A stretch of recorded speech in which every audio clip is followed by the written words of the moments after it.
Good morning, everyone, and welcome to On Heidegger's National Humanism on Derrida's Lost Geschlecht III, hosted by the Melbourne G. Glasscock Center for Humanities Research at Texas A&M University. My name is Adam Rosenthal, and I'm extremely excited to welcome you all here for our two-day event, an exploration of Jacques Derrida's long-lost text, Geschlecht III.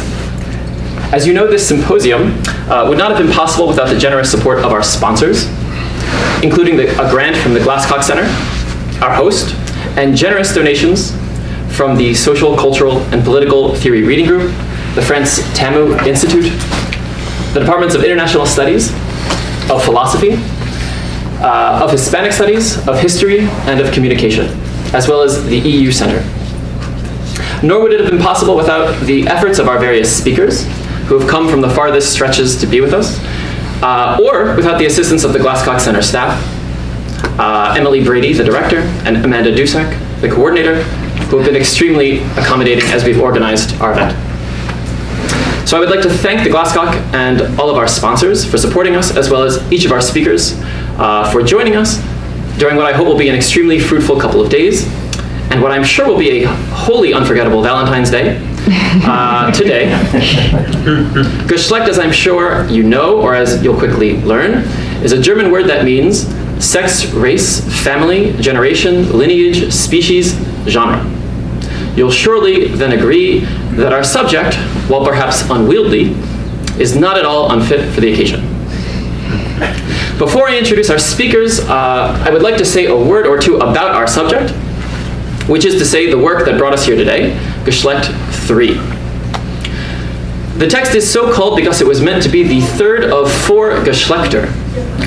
These four texts, Geschlecht I, sexual difference, ontological difference, Geschlecht II, Heidegger's hand, Geschlecht III, which evidently didn't have a subtitle, and Geschlecht IV, Heidegger's ear, Philopolomology, were all written by the French philosopher Jacques Derrida in the span of about 6 years in the 1980s.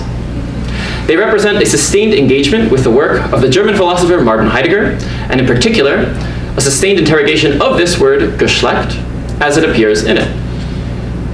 Derrida's task in writing these essays was to trace how Heidegger's thinking confronted the problems of sex, race, family, generation, lineage, and species, and in particular, to ask how Heidegger's thinking might reaffirm problematic notions of fraternity, species, and sex, even at those very moments where he appears to reject them. The text that we will be focusing on over the next 2 days, Geschlecht III, was never published during Derrida's lifetime. And here it is. So far as I know, it was only lectured by him once during his 1984-85 seminar in Paris, which was itself entitled Philosophical Nationality and Nationalism. Geschlecht III was thus presented under the heading of Philosophical Nationality and Nationalism as part of a multi-year investigation of the role played by national and linguistic idiomaticity in philosophy. In other words, it was part of a seminar tasked with asking about the troubling nature of French philosophy, the German language, Hispanic literature, or even the American university scene, as so many indications of linguistic or national privilege that one, in spite of all conceivable effort, would have difficulty either simply abandoning or simply embracing. How ought one remove or support each of these idioms, even the idiom as such? Can one do so? And in what consists the politics and possibilities of the translation of each?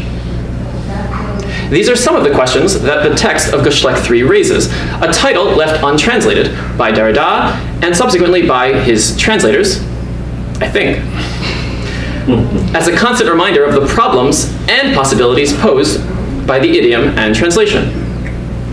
And I think that it is extremely fitting that we take up these questions here at the Melbourne G. Glasscock Center for Humanities Research, a space where one can at least aspire to approach questions of this nature, of the idiom, of the discipline, and of linguistic difference from within the university setting, but at the crossroads of each of our own disciplinary and institutional allegiances. Our itinerary for the next 2 days, I hope you'll agree, is impressive.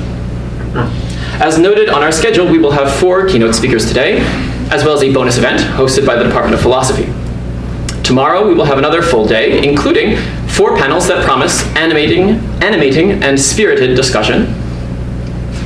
And before I introduce today's speakers, I would like to thank all of our participants once again for their efforts and enthusiasm in joining this discussion.